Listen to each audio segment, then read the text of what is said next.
Hello. After claiming she had outgrown our marriage, my wife cheated on me with her manager. I filed for divorce, and now she's crawling back because the man she thought was an upgrade walked away. My name is Oliver. I am 38, and I work as a civil engineer focused on municipal infrastructure projects. I live in Portland, Oregon, and most of my weeks revolve around job sites, early inspections, and long meetings about roads and drainage systems. My routine is stable and predictable, which is honestly how I prefer it. My wife Isabella is 36. We were together for 9 years and married for 6. Until recently, we shared a townhouse on the east side of the city and split most responsibilities pretty evenly. No kids, just a dog and 2 careers that kept us busy during the week. Isabella works as a veterinary technician at a busy animal clinic. Her shifts are long and sometimes chaotic depending on emergencies that come through the door. I always respected that work because it takes patience and emotional stamina that most people do not have. For most of our relationship, things looked pretty normal from the outside. We both worked, paid our bills, took occasional trips, and hosted friends a few times a year. There were arguments like any couple has, but nothing that made me think the foundation itself was unstable. Things started shifting about a year ago when Isabella began talking a lot about growth and personal evolution. At first, I assumed it was just stress from work. Her clinic had hired a new operations manager, and the whole place seemed to be going through changes. The manager was a guy named Adrian, early 40s, confident, very direct, the type of person who liked to talk about ambition and pushing people to their potential. Isabella mentioned him constantly. At first, it sounded like normal workplace talk. Complaints about scheduling, comments about his expectations, occasional praise about how organized he was. But over a few months, the tone changed. She started comparing things. Our routines, my job, the way we spent weekends. Small comments at first, but they had a sharp edge to them. If I suggested a quiet night at home, she would roll her eyes and say I was predictable. If I talked about finishing a project phase, she would say infrastructure work was safe, but uninspiring. Eventually, she started using one phrase over and over. She said she felt like she was outgrowing this life. The first time Isabella said she was outgrowing our marriage, it came out of nowhere during a Tuesday night dinner. Nothing dramatic was happening. I had cooked pasta, the dog was asleep under the table, and we were talking about our schedules for the week. She pushed her plate away halfway through the meal and said something that immediately caught my attention. She said she felt like she was evolving and that our marriage felt stuck in place. I asked her what she meant because the statement was vague. I prefer direct problems over abstract complaints. Instead of clarifying, she started listing things she disliked about our life. She said our routine was boring. She said I lacked ambition. She said the way I approached life was cautious and small. Her tone was not emotional. It was dismissive, like she was explaining something obvious to someone slow. I asked if something specific had triggered the conversation. She shrugged and said she had been thinking about it for a while. According to her, the more she focused on personal growth, the more obvious it became that we were moving in different directions. That was the first time she compared me to Adrian. She said he pushed people to improve and expected more from the people around him. The implication was clear. I told her comparisons like that were unnecessary. Work managers and spouses serve different roles in life. That should have been obvious. She rolled her eyes. That became a common reaction. Over the next couple of days, her attitude changed in a way that was hard to ignore. Small things turned into lectures about mindset. If I spent a Saturday morning relaxing, she would say I had no drive. If I declined some networking event she suggested, she would accuse me of being comfortable with mediocrity. Most of these comments happened casually, like background noise in normal conversations. But they stacked up. What bothered me more was how often Adrian came up. Apparently, he worked long hours. Apparently, he was disciplined. Apparently, he had strong opinions about people settling for average lives. Isabella repeated those opinions often, not as stories, as criticisms directed at me. I am not someone who ignores patterns. My job depends on identifying small structural problems before they become expensive failures. So when Isabella's attitude shifted that quickly, I paid attention. Within those couple of days, the tone of our house changed. She became openly dismissive about almost everything I did. If I talked about a project deadline, she would say it sounded repetitive. If I mentioned meeting an old college friend for coffee, she would say I surrounded myself with people who were also comfortable being average. The word average became her favorite insult. At first, I tried to redirect the conversations. I asked directly if she was unhappy in the marriage or if something else was bothering her at work. She never answered the question in a straightforward way. Instead, she kept circling back to the same point. She said she had recently started realizing that people grow at different speeds. According to her, some people push themselves and others stay where they are because it feels safe. The implication was obvious every time. One evening, she sat on the couch scrolling through her phone and said something that finally made the situation clearer. She said Adrian believed that relationships only work when both people are evolving at the same level. I asked why her manager had opinions about our marriage in the first place. She shrugged again and said they talked about life during long shifts at the clinic. That answer immediately raised a red flag. Work conversations about schedules or patients are normal. Conversations about someone's marriage with a manager are not. I asked how often these discussions were happening. She told me it was not a big deal and that Adrian was simply someone who understood ambition. Then she added something that stuck with me. She said being around people like him made her realize she wanted more from life. I asked a simple question. More than what? She looked at me like the answer was obvious. More than this. That conversation happened on a Thursday night, and it was the point where the situation stopped being abstract. Up until then, Isabella had been throwing out vague comments about growth and ambition, but that sentence made the real message obvious. She believed she was better than the life we built together. I did not argue with her. I asked a direct question instead. I asked if she was saying she no longer wanted to be married. She hesitated for a moment, then leaned back on the couch like the discussion bored her. She said maybe the marriage had simply run its course. She said people stay together out of habit all the time, and she did not want to be someone who settles. The word settle again. I asked if Adrian had anything to do with this shift in perspective. She immediately got defensive and said I was being insecure. Then she added something that answered the question anyway. She said at least Adrian understood what it meant to expect more out of life. That was enough information for me. I told her something very simple. If she believed our marriage was something she had outgrown, then there was no reason for her to stay in the house. She stared at me like she expected an argument or some kind of negotiation. There was none. I explained the situation clearly. The townhouse was in my name because I had purchased it before we got married. Legally, there was nothing stopping her from leaving for a few days if she believed the relationship was finished. She laughed at first. She thought I was bluffing. Then she realized I was already standing up and grabbing a suitcase from the hallway closet. I placed it on the bed and told her she should pack what she needed. Her reaction shifted immediately. First irritation, then anger. She called me dramatic and said I was proving her point about being small-minded. I did not argue. I just repeated the same sentence. If she believed she had outgrown the marriage, she was free to go live the life she wanted. Within an hour, she packed 2 bags. Right before leaving, she said something with a smirk that made the next part predictable. She said maybe she would stay with someone who actually understood her. She did not say Adrian's name, but she did not need to. Isabella left the townhouse around 9 that night. She did not slam the door or create a dramatic exit. She walked out with both bags, got into her car, and drove away like she had already planned the move. That detail mattered. If someone leaves calmly after a fight like that, it usually means they already know where they are going. But the important part is that I had already started preparing for the possibility that the marriage was ending. The moment Isabella began talking about outgrowing our relationship and comparing me to her manager, I stopped treating the situation like a temporary argument. Earlier that same day, before the fight even happened, I had quietly looked up divorce attorneys in Portland. I did not call anyone yet, but I saved 2 contacts and read through the legal process in Oregon. When someone starts framing their spouse as an obstacle to their growth, the outcome usually moves in one direction. That night after she left, I did not text her and I did not call. Instead, I focused on practical things. I locked the doors, took the dog out for a walk, and sat down at the kitchen table reviewing the information I had already gathered. By the time I went to sleep, I had made a decision. If Isabella was serious about leaving the marriage, I was not going to drag out the process. The next morning, I woke up early for work like usual. Around 7, my phone buzzed with a notification. Isabella had posted something on social media.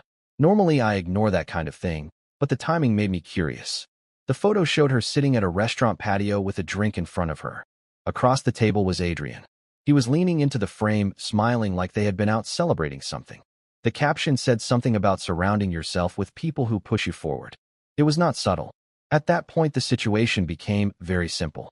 Less than 12 hours after telling me she had outgrown our marriage, she was publicly sitting across a dinner table from the man she kept comparing me to.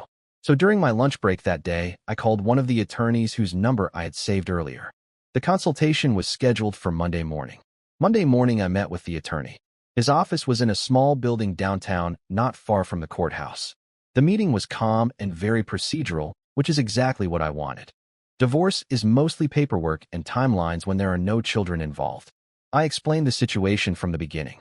I told him about the comments Isabella had been making about outgrowing the marriage, the fight that led to her leaving the house, and the social media post with her manager the next morning. He nodded a lot while taking notes. The most important point was the townhouse. I had purchased it 2 years before we got married, and the mortgage and title were entirely in my name. That simplified things legally. He explained that while marital assets still had to be reviewed, the property itself would not automatically become hers. Then he asked the obvious question. Did I want to attempt reconciliation or proceed with filing? My answer was simple.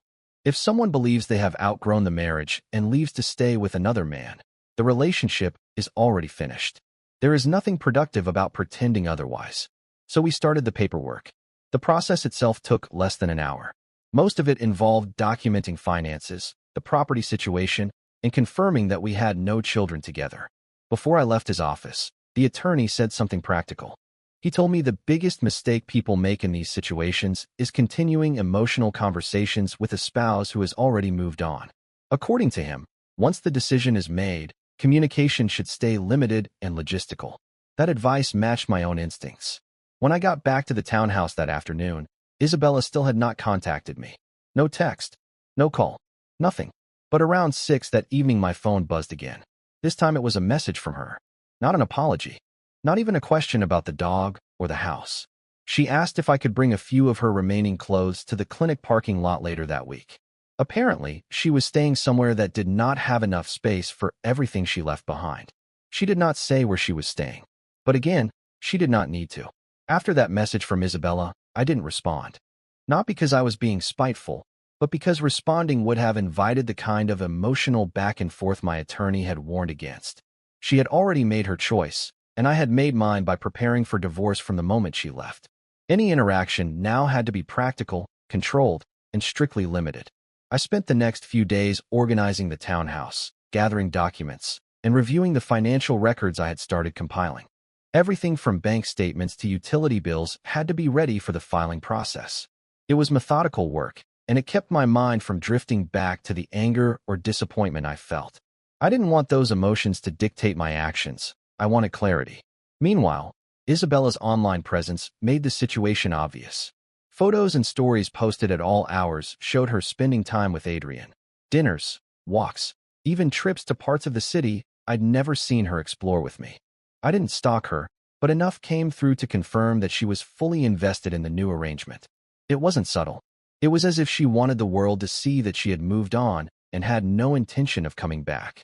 By Thursday, I realized I needed a hard boundary. I blocked her number, social media accounts, and any other way she could contact me directly. It wasn't an emotional reaction. It was practical. There was no reason to let her words or actions continue to disrupt my life while the legal process moved forward. I had started preparing for this outcome, and now I was following through in a way that preserved my control and sanity. That evening, with her blocked, the townhouse felt quiet in a way it hadn't in years. The dog curled up in his bed, the soft hum of the refrigerator filled the kitchen, and I could finally think without anticipating her criticism or commentary. For the first time since the fight, I felt a measure of calm. I had acted decisively, followed the advice of my attorney, and created a space where the next steps, the divorce filing, the paperwork, the legal closure, could proceed without interference. In that silence, I realized something else. Blocking her wasn't just about preventing contact. It was a declaration that her choices no longer had power over my life. She had chosen a new path with Adrian. I had chosen clarity, control, and moving forward. And for the first time in months, it felt like I could breathe again. The weekend after I blocked Isabella, I finally allowed myself to slow down. I went on a long walk with the dog along the waterfront, drank coffee on the balcony, and didn't think about arguments or what she was doing. I realized how much of my energy had been spent managing her mood, anticipating complaints, or trying to justify my own choices. That was gone now. Despite the calm, there were reminders everywhere. Mail addressed to her, half-empty coffee cups she had left behind, and little traces of a life we shared. I moved most of it into boxes and set them aside for her retrieval, sticking to logistics, not emotion. I didn't want to dwell on memories or arguments. I wanted the process clear and unambiguous. Around midweek, I started receiving updates from friends who had seen Isabella with Adrian at various events. People I knew were careful to remain neutral, but the gist was undeniable. She was fully immersed in her new life.